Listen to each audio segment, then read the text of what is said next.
Amdlalo sekwamukela eshowini uJesu Kristu inkosi.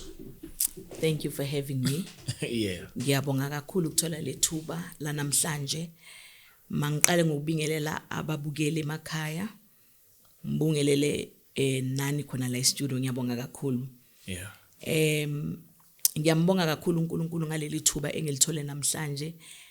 And engicabanga ukuthi baningi abantu abazosizakala ngalento ngalobufakazi bami engizobusho namhlanje. Particularly ngicela ukuthi ngikhulume kakhulu nabomama basemabandleni, abomama mfundisi, abomama mawumama nje okholwayo uthi wena umama okholwayo uphethe ibandla umama oshumayelayo. This is the message for you. Ngiqale nje kulosuku lolu ubabdladla alishilo ukuthi sonke siyesawukholwa umlayezo lo we-rapture wange 23 or 24. So mina angifuna uqamba amanga, ngiba emotionally, and I still can't believe it ukuthi why me. I knew ukuthi uNkulunkulu love us, and eplanini kaNkulunkulu uthi akafuna ukubona noyiwani wethu ayekubhutshisweni because he loved us so much. Akukho eplanini kaNkulunkulu to see his people perishing. So ngiyabonga ukuthi ngithole lethuba, and kuyangithusa futhi kuyangithobisa futhi kuyangisabisa lezi zinto uNkulunkulu angibonise zona on the very same night.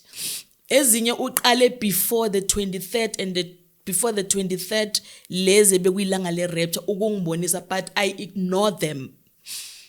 Okokuqala ziningi izinto uNkulunkulu angibonisile, it was just nje zilibele unrevealeka isikhathi masihamba. Ngaqala ngaphupha the day bekuthiwa kuzoba ne red moon. I think it was Monday, I don't remember the date, but I still remember ukuthi mabathi kuzoba ne red moon, it was I think blood moon or red moon, something like that. It was Monday. On that very same night, ephupheni, ngaphupha ngingaphandle kusebusuku. So makungaphandle ngibona a big moon ngaphandle igcwele nje isibhakabhaka. So it was so big, so huge. And manje ngilibele ngikhuluma ngiwanithi man, why is this moon so big? Because ngiyayazi isize yenyanga, it's not supposed to be this big. And the color as well, the color was gray, like dark gray.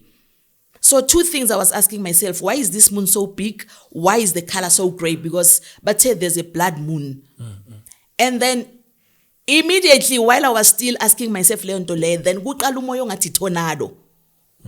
A tornado, suddenly there was a tornado around me. Ningakhohlwa kusephusheni. There was a tornado around me.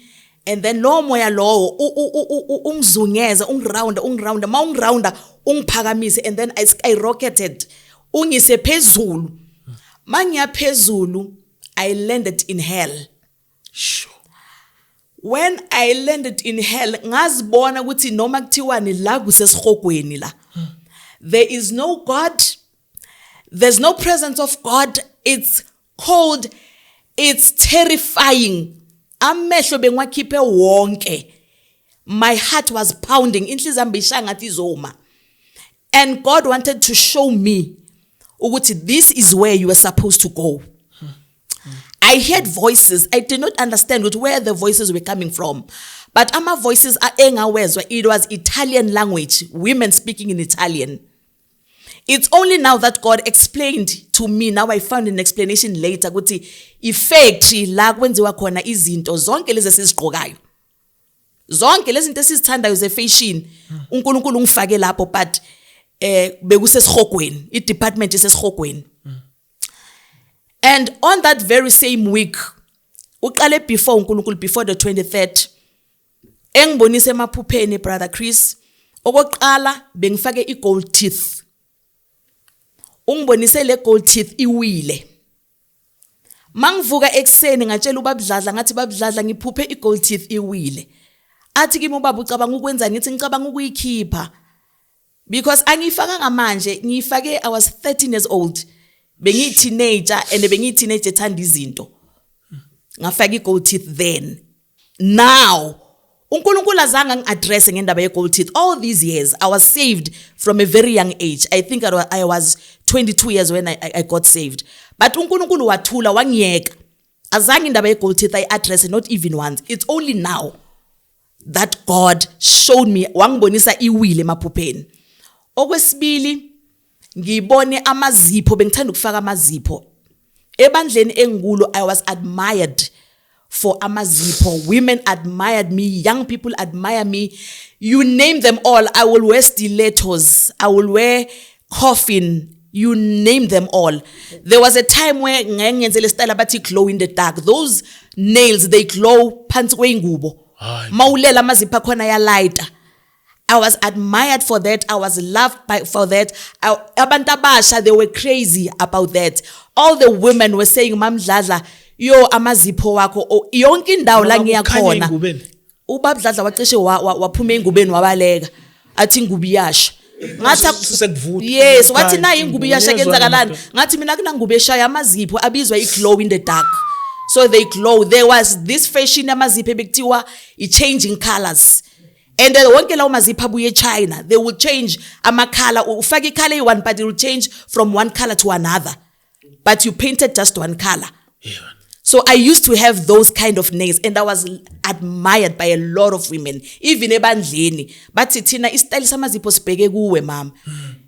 Not knowing ukuthi I was ushering the whole church to hell. uNkulunkulu kufanele ukuthi aze azehlele and convince me himself. Yeah. Ubaba Dladla never had a problem with me wearing amafaka amazipho. He never addressed me with any of those issues because uthi naye mina mangisindiswa ngithole vela abazalwane baso. I don't have any other picture of ukuthi abazalwane fanele babe njani. Ngithole vele mina amazipho afaka. So mina I thought in my mind because mina ngisindiswa manje ukuthi vele kusho ukuthi ibandla likaNkulunkulu must look like that. Amazipho ngiwabone ephupheni uNkulunkulu asimaja ngathi umdoko. Okwesibili maseka ngivezela bewakhathekile wonke ngiqeda ukwafaka ngawabona khathekile. Third time around izandla zami bezivutha ngifaka amazipho. And then ngabona ukuthi something is going on here. Okwesi-3 into uNkulunkulu angibonise yona my wardrobe, the whole closet was empty. And mina ngithanda ama brand names ke. Ebandleni bayazi mina every brand name that you can think of, from the bags. I used to have the Pradas, the Gucci's, the Louis Vuittons. Ama bag wami, imali eworth ama bag wami, angikaze nganikelela uNkulunkulu ngale mali le mina ama bag wami bengiwathenga ngawo. Ayikho i-brand name ebenganayo. Louis Vuitton, Gucci, Prada, niyawazi bo mama and siyawathanda. So uNkulunkulu angibonisa wardrobe yami yonke empty and I used to wear designer clothes. So uNkulunkulu uthi ngikubonisela ukuthi la bengikufake khona i-factory la kwenziwa khona lezi zinto enizigqokayo. Designer clothes, I used to wear vela ama designer clothes. Benginazo impahla from the regular shops abo Edgar's Foschini, but most of my closet is designer clothes. Neyicathulo ngiphuphe ama box wonke eyicathulo angekho. And mind you, these are the things that I love them so much. Ngizithanda kakhulu. Bengihlale ngithi mina ngikhona ukugcoka isicathulo esingathi sishibhashibhile ziyatsipana ke lezi eyishibhile. Kodwa ma. Yes, I used to say that. Ngithi mina yabona lezi ezingama plastic ezingathi angeke ngikhone bakithi mina. I was always known as a fashionista. From a very young age I used to wear brand names. From ngisaqoka amateki. Ngangifaka iteki mina labo ma 3000 limeshe nebhande. Even before I was saved. So I thought I was delivered. So usathane wangibamba la ngimncane khona. What you can preach all you like, you can say all the repentance message as long ungeke uchinche ku appearance. And of which that appearance is the one that defiled the church that I'm in. Ubaba Dladla has done his part. He has preached the repentance message. Ibandla lonke abazalwane ngikholwa ukuthi we were all ready to be raptured based on our heart, attitude of the heart. But the appearance was wrong because of the mother of the church, because of me.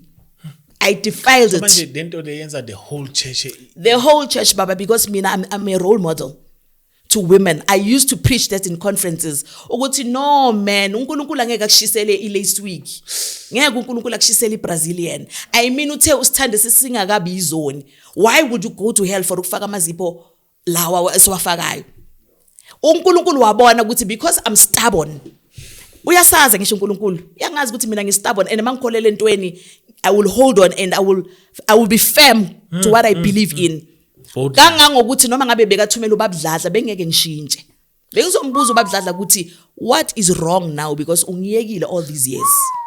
Ngizigqoka lezi zinto because ubabdladla never had any issue. I used to wear a trouser at church. There were many baningi abomamfundisi ebebeza kimi bathe man mamdladla man siyakuzwa you are so powerful, you are preaching, uyasibusisa but man indaba yebruko man.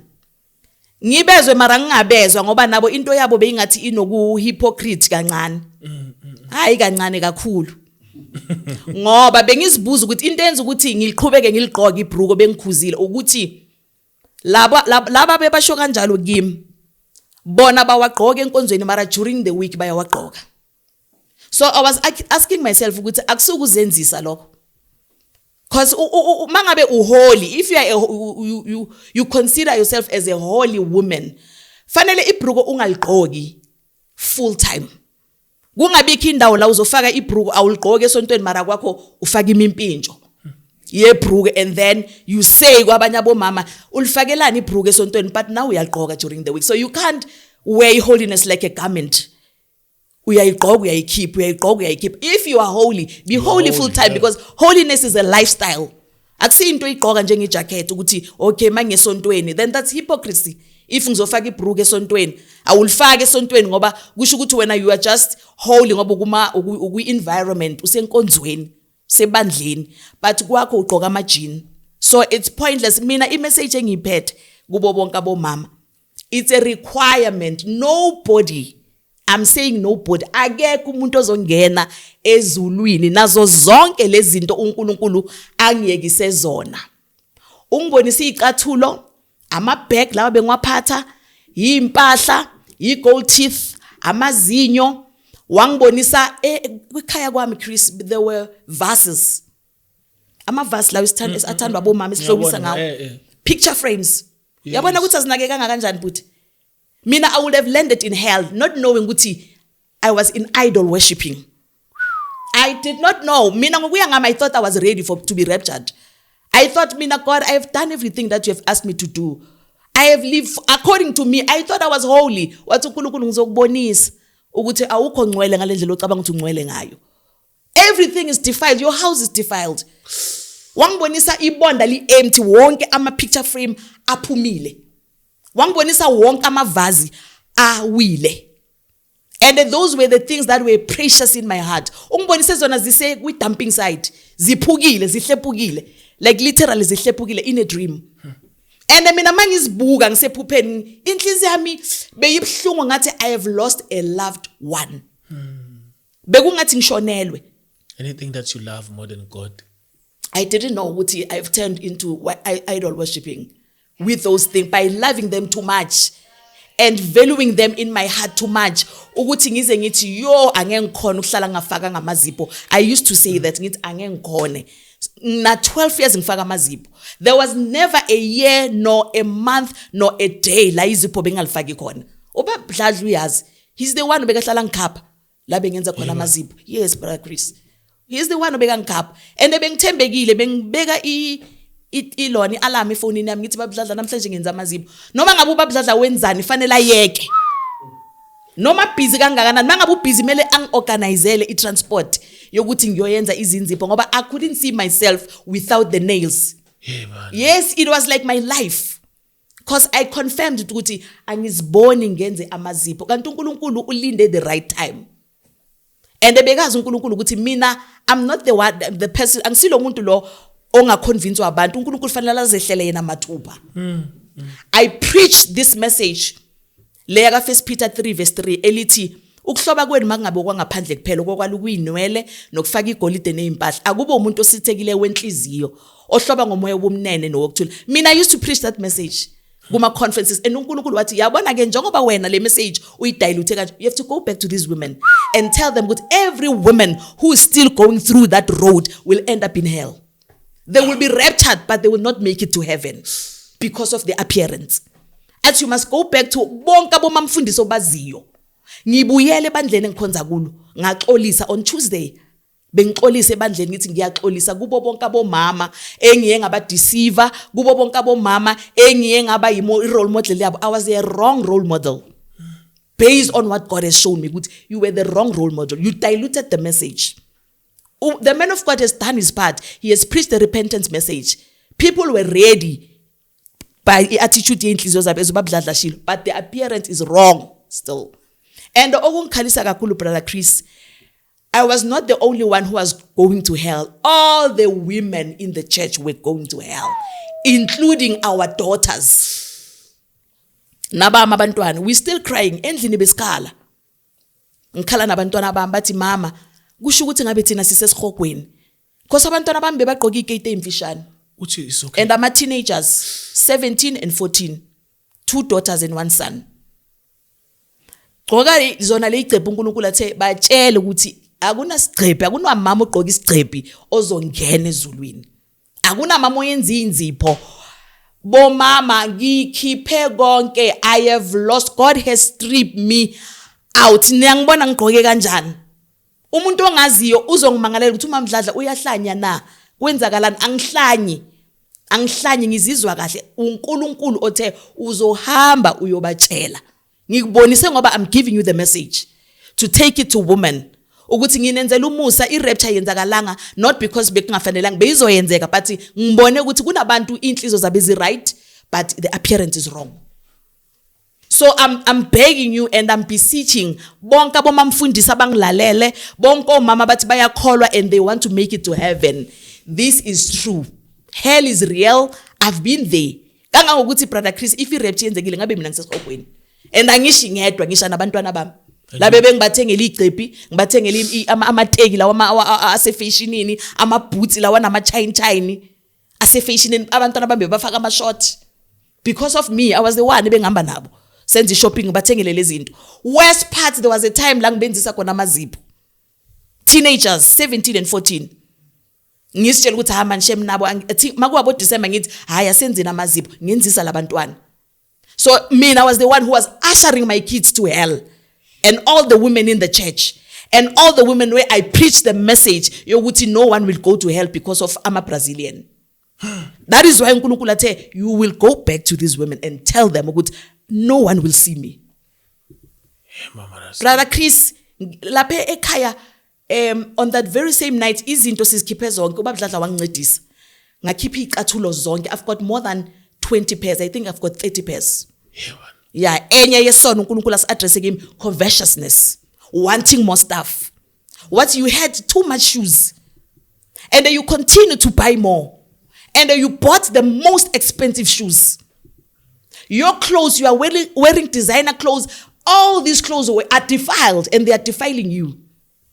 So mina ngithi Brother Chris, okuhlanzekile konke okuhlanzekile kwabahlanzekile kuhlanzekile. That's me. What uNkulunkulu, you were lying, you were deceived. Ziphume ema-factory vele they are defiled. So awukwazi ukuthandazela into vele eqalekisiwe.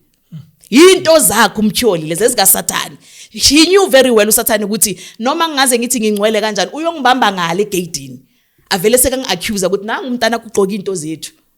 Nangu ufaka ama-Prada phela ama-Louis Vuitton into zami lezi. Lamacica wafakile kangangokuthi I used to do i-mohawk and see nothing wrong. Ngumamfundisi. Baningi younger girls at church bathi ma sonke i-mohawk siqale ukuyithanda masibona wena uyenza. You did the best mohawk. Khane ngibona manje ukuthi uSathane was utilizing me, using me to defile the church and to ukuthi a dilute message. Ukuthi I don't care ukuthi ubaba Mdladla how much more he can preach amemezele kangakanani as long as the wife does not change. Bonke labantu abashumayezile bayisihogweni. They will never make it to heaven. Sizikhiphile izinto sazilahlela ngaphandle. Yicathulo, yimpahla, amavasi, ama-picture frame. Do you know what happened that very same night after we did that? In a dream. Ngaphupha ngithathwa futhi ngomzimba wami wonke. I thought I was raptured, kanti no, uNkulunkulu was baptizing me and cleansing me. Wangithatha wayengifaka olwandle. I was raptured, and mangiba raptured ngabona ngiyaphezulu. So mina ngisitshela ukuthi sesiyahamba ngayothi phakathi kolwandle, and then he took me out, and then ngaphaphama. After that, my life was never the same. In just these past few days. Was never the same. Angiphezulu kumbonga uNkulunkulu ukuthi Nkosi ngiyabonga. Indeed, you are a very merciful God. I should have been in hell mina. Ngabe ngiyatsha. That is why into yokuqala yenzile ukungifaka esihogweni ukuthi angibonise ukuthi naku labo uya khona. Much as you thought you were ready, much as you thought you were holy, you were not that holy. You were not. And ngiyabonga ukuthi uNkulunkulu athi he's the one who sanctifies us. Allow God to sanctify you, because 1 Thessalonians 5:23 uthi I the Lord, the God of peace, I am the one who sanctifies you, spirit, body and soul. So don't sanctify yourself, because if mina uNkulunkulu uthe zisanctify mina ngabe ngigejile namanje, because ngokuya ngami bengazi ukuthi ngiyahamba ngisindisiwe, I don't have any heart matters. uNkulunkulu wathi ngizokuprovela ukuthi there is everything wrong ngawe, you are defiled. And yet we are a role model to many people, to many women. Firstly mina ngiyaziwa. Firstly ras Israel ngiyaziwa. Makuthiwa nje umamdladla ezikolweni, the youth. Makuthiwa nje kuza umamdladla. I was preaching kuma youth conferences. I was invited left and right. Just imagine the damage I've done. I have to go back. So ngiyabonga lethuba ukuthi at least le message izohamba, and ngikholwa ukuthi uNkulunkulu uzokwenza ukuthi ithola abantu abaningi. It's not about me, it's not about my name. I'm doing what God has asked me to do. Please go back and tell this woman no one will enter heaven with these things. Wangibonisa nemali ngoba henye yezinto angibonise zona, ngiphuphe ibag yemali. Ngibonisa ibag yemali egcwele ama 200 ama 100 rand. Mangithola le bag yemali ngithathe ngifihle wardrobe. After that mangithi ngivula wardrobe imali ayisekho. Hayibo, ible mali engaka. Ngiyayifuna ngiphenculile imibhede ngibheka everywhere, the money is gone. Wathi uNkulunkulu, when you've got a lot of money in your account, you've been saving it, and uthe ufuna ukwenza ama project this year, there are no project that will take place. Give out all i-account yakho yonke, khipha yonke leyo mali, uhambe uyosiza abantu abayidingayo, nikeza abantu abampofu. So uqalile uya investor in the kingdom, ngoba that's another thing. We have to make our investment in the kingdom now. How? By giving out to the needy. By giving out to mama laba abangasena bayeni. Ngoba iyona inkonzo enkulu ebalulekile kuNkulunkulu. Uthi ukukhonza kumhlophe okungenabala, iloko ukuhambela intandane nabafelokazi. So if you haven't invested in that, then you are missing a point. You are missing a point. I have emptied my account. Zero. Angakutshela ubabdladla. Mother Christmas the whole 2 weeks ngipisana ngale mali. And uNkulunkulu wathi I'm going to guide you. Who are the people who deserve to have this money? You have saved it. You thought you're going to do it for your own home project, but not this time. You're not doing anything with that money. You're going to give it out to the poor, to abafelokazi. Thola bogogo lapha enkonzweni ubanikele imali. Thola abantu abafelokazi ubanikele imali. Thola intandane ubanikele imali. Of which I did. Iphume yonke, I've got zero in my account. uNkulunkulu ngistrip of everything. Ngibuze mamdladla, is it nice? No, it's not. uNkulunkulu ngenze ngaba umhlatshelo. For all abomamfundisi mina ngumhlatshelo wenu. Bonke abomama bakholwayo ngumhlatshelo wenu. It's not nice at all, bazalwane. I'm still trembling.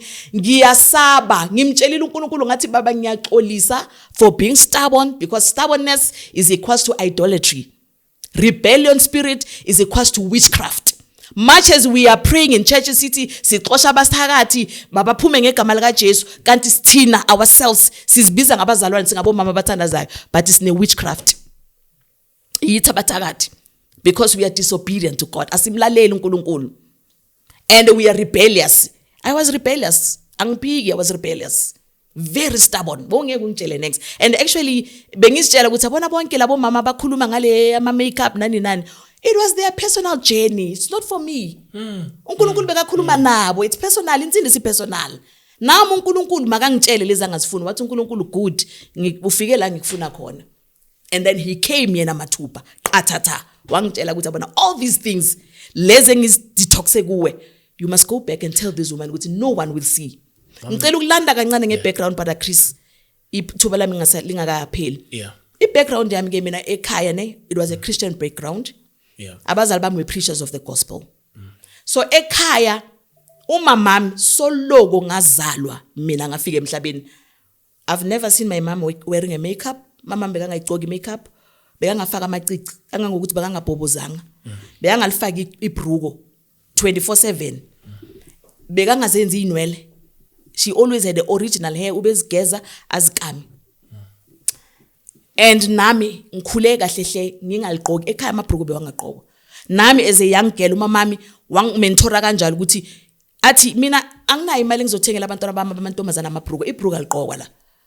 So besingaqoka amabruko ama miniskirt bengawaqoki ama bum short bengawaqoki for a long time ngikhule kanjalo. That's my background and that's the only thing that I knew. It's only now ukuthi yazi maso ukhula ne and kuya ngama generation so uyaqala izinto ziyangena ama fashion ayangena uthi uya adjuster. We also want a sense of belonging ukuthi ngaze ngasala bo naba abantu benza amazipho left and right kanti that's where we went wrong. I think mamdlala this thing like inde kakhulu. Yeah. So kuzomela ukubuye because abo mama umfundisi abayenzi lento yenzayo ukuthi beze bezokhuluma. Yes. Like in public besho ukuthi I was doing this and this and that was going to cost the church. Yes. Yes. So I think mhlambe kumele uphinde ubuye usaddress usithathele kahle yona.